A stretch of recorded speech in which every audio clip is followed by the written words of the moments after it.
Bismillahirrahmanirrahim. Assalamualaikum warahmatullahi wabarakatuh. Bertemu lagi dengan Pak TW pada channel ini. Nah, kali ini kita akan membahas tentang teknologi ramah lingkungan. Ya, apa saja teknologi ramah lingkungan itu, dan kita harus bisa mempraktekkan teknologi ramah lingkungan ini mungkin dalam skala yang masih sederhana terlebih dahulu. Oke. Baik, pertama kita harus mengerti dulu tentang teknologi ramah lingkungan. Teknologi ramah lingkungan atau sering disebut dengan sustainable technology atau green technology merupakan bentuk penerapan teknologi yang memperhatikan prinsip-prinsip pelestarian lingkungan. Teknologi tersebut bertujuan untuk memberi kemudahan dan pemenuhan keperluan manusia. Nah, suatu teknologi dikatakan teknologi ramah lingkungan jika syarat-syarat ini dapat dipenuhi. Di antaranya adalah menggunakan bahan bakar dari alam, kemudian menggunakan bahan bakar yang dapat terurai oleh alam, tidak mencemari lingkungan, mudah diperbaharui, serta tidak berasal dari benda yang tidak dapat terurai. Nah, itu syarat-syarat suatu teknologi dikatakan sebagai teknologi ramah lingkungan. Berikutnya, teknologi ramah lingkungan ini diaplikasikan paling tidak pada 4 bidang. Yang pertama di bidang energi, kemudian di bidang transportasi, di bidang lingkungan, serta bidang industri. Akan kita bahas satu persatu. Yang pertama yaitu teknologi ramah lingkungan pada bidang energi. Nah, pertama bahan bakar dari tumbuhan atau disebut dengan biofuel. Nah, biofuel ini adalah jenis bahan bakar alternatif yang berasal dari bahan-bahan organik. Ada 2 macam jenis biofuel, yaitu dalam bentuk etanol C2H5OH dan biodiesel. Nah, etanol merupakan salah satu jenis alkohol yang dapat dibuat dengan fermentasi karbohidrat atau reaksi kimia gas alam. Beberapa tumbuhan yang mengandung karbohidrat tinggi seperti jagung, sorghum, dan singkong biasanya digunakan untuk menghasilkan etanol. Nah, cara sederhana pembuatannya pembuatan daripada bioetanol itu adalah penghancuran bahan-bahan yang mengandung karbohidrat.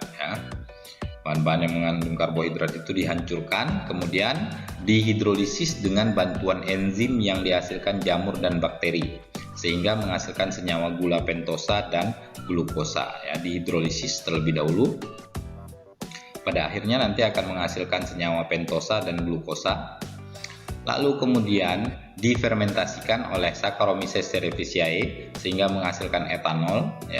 Selanjutnya adalah proses fermentasi. Nah, dari proses fermentasi ini dihasilkan etanol. Nah, namun untuk lebih lebih murni lagi etanolnya, maka langkah selanjutnya adalah distilasi, penyulingan. Nah, agar menghasilkan bioetanol yang baik dan dapat dimanfaatkan sebagai bahan bakar. Nah, kemudian yang kedua tadi adalah biodiesel. Nah, berbeda sedikit dengan bioetanol, bahan baku pembuatan biodiesel itu berasal dari lemak nabati, misalnya dari minyak kelapa sawit atau minyak jarak pagar. Nah, di Indonesia sendiri biodiesel itu sudah dikembangkan dan diproduksi sebagai bahan bakar kendaraan yang disebut dengan biosolar. Nah, prosesnya hampir sama dengan pembuatan bioetanol tadi, cuman bahan dasarnya yang berbeda. Kemudian biogas.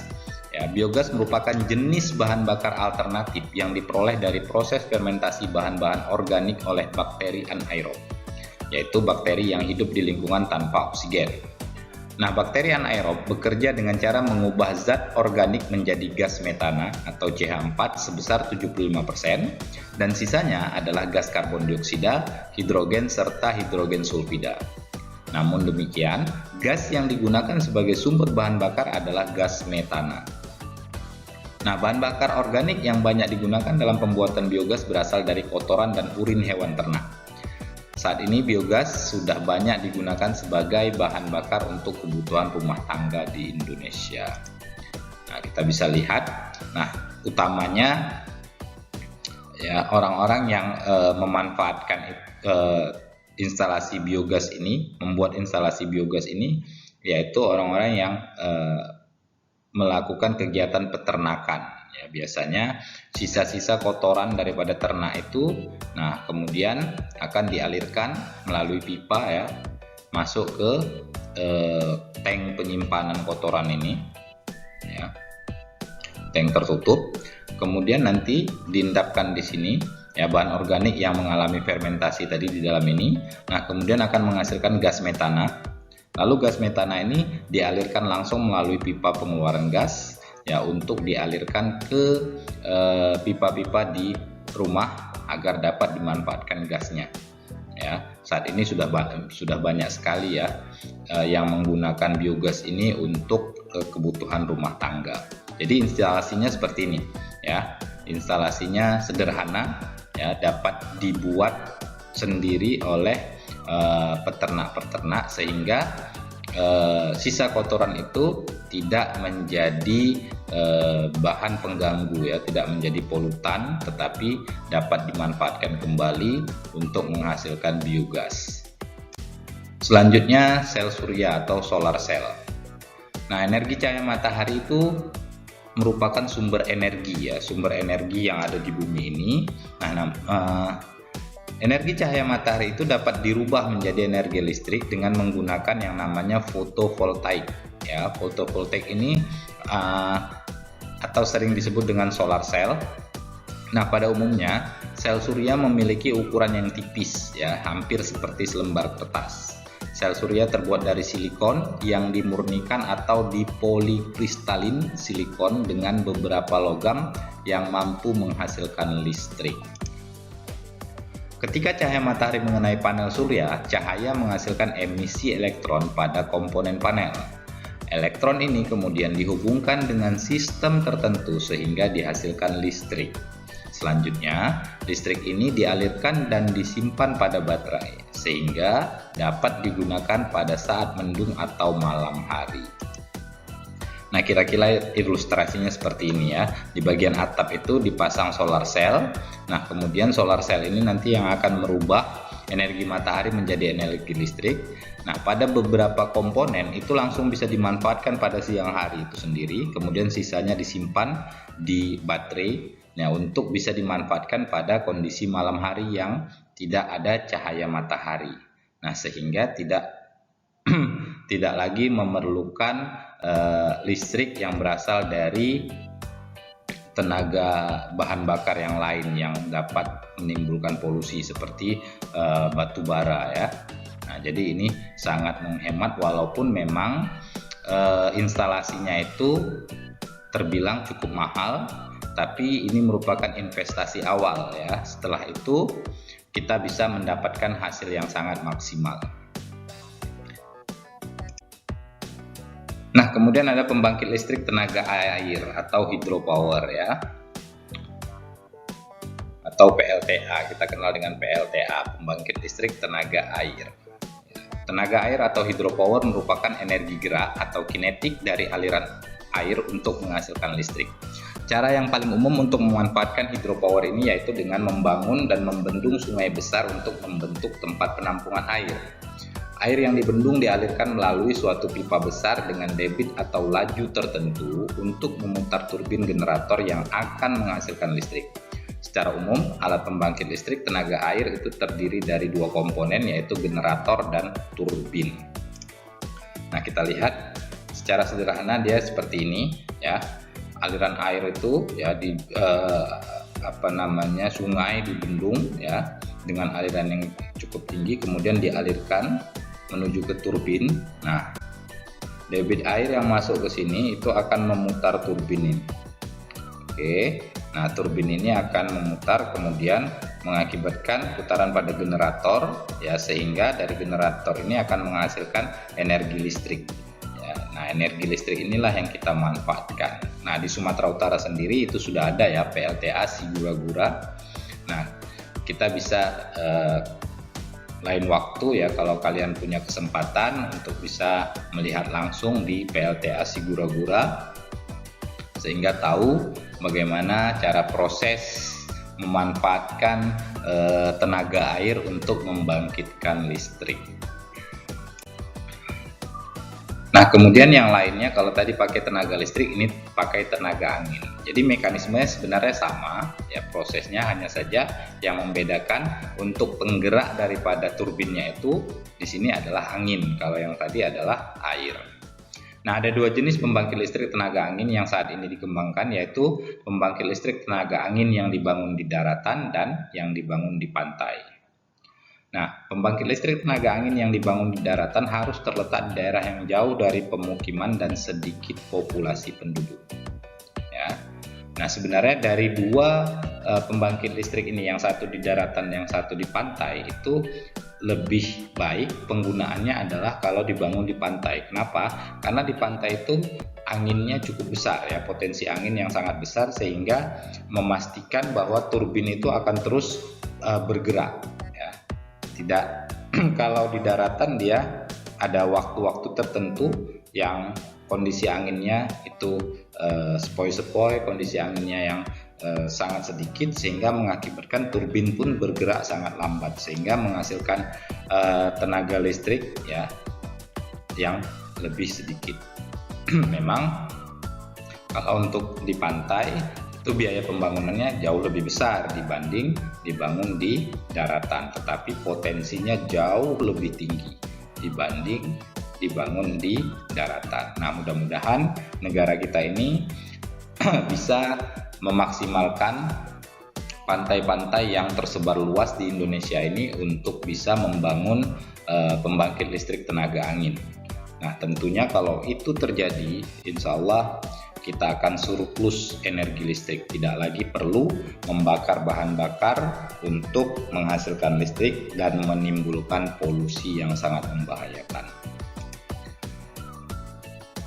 Nah, kira-kira ilustrasinya seperti ini. Jadi turbin itu digerakkan, nanti generator akan bergerak, generator akan menghasilkan energi listrik.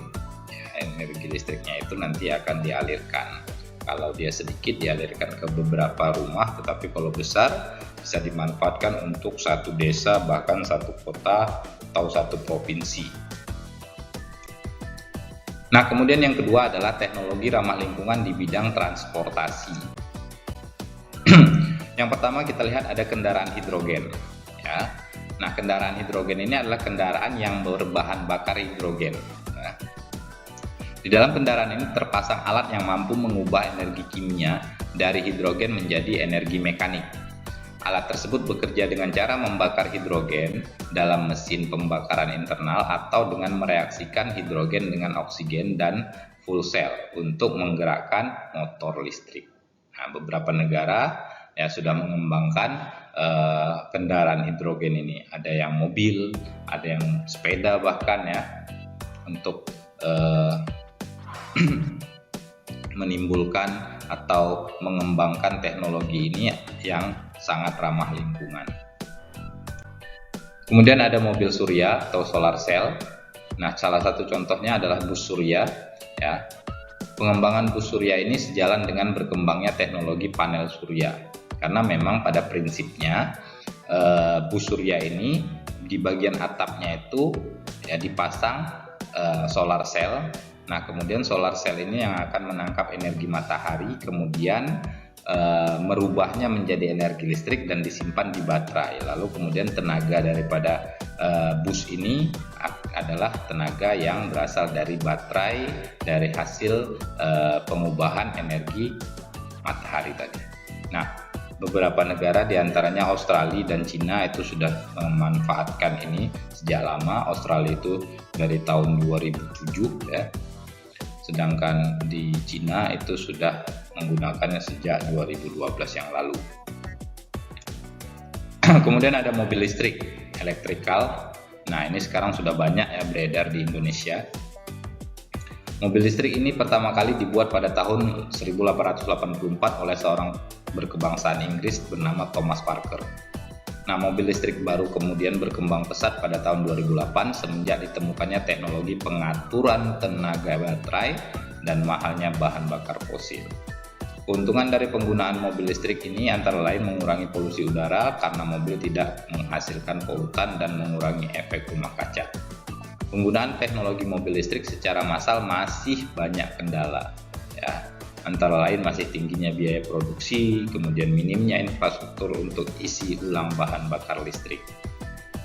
Akibatnya, banyak orang yang mengkhawatirkan apabila kalau menggunakan kendaraan listrik ini sebelum sampai tujuan itu mobil sudah kehabisan listrik sehingga tidak dapat lagi dijalankan. Nah, lalu kemudian teknologi yang ketiga itu dimanfaatkan di bidang lingkungan. Misalnya biopori, ya. Biopori atau dikenal dengan istilah teknologi lubang resapan merupakan teknik untuk membuat wilayah resapan air hujan. Teknik biopori memiliki prinsip yang sama dengan sumur resapan. Teknik ini diterapkan dengan menyediakan area yang dibuat berlubang-lubang kecil, berpori, ya, yang nantinya akan menyerap air hujan dan kemudian disalurkan ke dalam tempat penampungan air. Biopori sangat bermanfaat bagi pelestarian keseimbangan lingkungan. Tentu hal ini memang sangat bermanfaat karena di dalam lubang biopori itu bisa kita masukkan sampah-sampah organik, ya. Nah, kemudian nanti terbentuklah pupuk, ya, pupuk yang akan menyediakan kebutuhan nutrisi bagi lingkungan di sekitarnya, sehingga tentu akan menjaga keseimbangan lingkungan. Kemudian ada fitoremediasi. Nah, ini merupakan penggunaan tumbuhan, ya, untuk menghilangkan atau memindahkan, menstabilkan atau menghancurkan bahan bakar pencemar, ya, baik itu senyawa organik maupun anorganik. Nah, keunggulan teknologi fitoremediasi ini antara lain ramah lingkungan, lalu kemudian biaya operasional yang rendah, mudah untuk diaplikasikan, aman digunakan, tanah dapat menjadi lebih subur, dan dapat membuat kualitas lingkungan menjadi lebih baik. Contoh tumbuhan yang dapat digunakan dalam fitoremediasi antara lain adalah bunga matahari atau Helianthus annus, kemudian ada sawi atau Braskia rapa, dan eceng gondok atau nama latinnya Eichhornia crassapi. Kira-kira seperti ini ilustrasinya. Jadi dia akan menghancurkan, ya, menstabilkan, memindahkan bahan-bahan pencemar. Lalu kemudian ada toilet pengompos, ya, composting toilet merupakan toilet kering yang menggunakan proses secara aerob untuk menghancurkan dan mendekomposisi feses yang dihasilkan manusia. Toilet pengompos dapat digunakan sebagai pengganti toilet air pada umumnya. Toilet ini biasanya ditambahkan dengan campuran serbuk gergaji, sabut kelapa atau lumut tertentu untuk membantu proses aerob menyerap air dan mengurangi bau. Proses dekomposisi ini umumnya lebih cepat dari proses dekomposisi secara anaerob yang digunakan pada septic tank. Nah, jadi dengan toilet pengompos, jadi langsung, ya, jadi kotoran itu akan dikomposkan, dibuat kompos langsung dengan berbagai macam campuran tadi. Kemudian yang terakhir, yang keempat adalah teknologi ramah lingkungan di bidang industri. Nah, salah satunya adalah biopulping. Ya, biopulping adalah teknologi ramah lingkungan yang terinspirasi dari proses pelapukan kayu dan sampah tanaman oleh mikroorganisme. Biasanya limbah dari pabrik kertas akan diuraikan dengan menggunakan bahan kimia seperti soda api, sulfit, dan garam sulfida. Bahan kimia ini akan memberikan efek negatif jika digunakan secara terus-menerus. Nah, terinspirasi dari proses pelapukan yang dilakukan oleh mikroorganisme tadi, ya, para ahli saat ini mulai mengembangkan proses pengolahan limbah dengan menggunakan mikroorganisme yang mampu menguraikan lignin secara alami yang banyak ditemui secara bebas di alam. Contohnya, mikroorganisme yang sering digunakan itu adalah dari jenis kapang, ya, jamur, ya, Plebia subserialis dan Seriporiopsis subvermispora. Nah, ini merupakan spesies daripada jenis kapang, ya, atau jamur. Nah, jadi sisa daripada pembuatan limbah kertas ini tidak lagi dihancurkan dengan memanfaatkan kimia, tetapi sudah memanfaatkan mikrobiologi yang mikroorganisme yang memang bisa melakukan ini dengan cepat, melakukan sisa-sisa ini dengan sangat cepat, sehingga lingkungan itu tidak lagi mengalami pencemaran yang pada akhirnya secara langsung maupun tidak langsung akan merugikan manusia.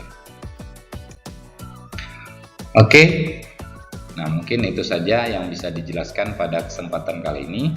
Terima kasih telah menonton penjelasan video pembelajaran ini. Jangan lupa subscribe, like, komen, dan share. Assalamualaikum warahmatullahi wabarakatuh.